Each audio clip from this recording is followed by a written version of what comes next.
আমি প্রথম কেকটা দেখে একদম সারপ্রাইজড হয়ে গিয়েছিলাম, কারণ আমি জানতাম যে কেক কাটা হবে না, কিন্তু সকালে খুব আনন্দ হয়েছে, করেছি সব বাড়ির সবাই মিলে, কিন্তু কেক কাটা হয়েছে। কেকটা খেতেও ভীষণ ভীষণ টেস্টি ছিল।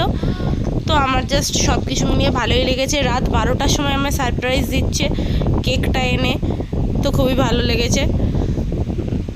আর কি বলবো, মানে মুখে ভাষা খুঁজে পাচ্ছি না কিছু বলার মতন। তবে আমার ছেলেটা ঘুমিয়ে পড়েছিল, এটা একটা খারাপ লাগছে যে ছেলেটাকে ছাড়া কেক কেটেছি। ওই জন্য কেক কাটার টাইমে আমি মানে কিছু ভিডিও করিনি। তো যাই হোক, ভালোই হয়েছে সব কিছু। তারপর গিফটটা পেয়ে আমি আরও খুশি, এবং এটা আমি কালকে মানে 17 তারিখে পড়বো আমাদের বছর কেকটা কাটা হলো, ছোট্ট গিফট। তো গিফটটা পেয়ে আমি খুবই খুশি, খুবই ভালো লাগলো।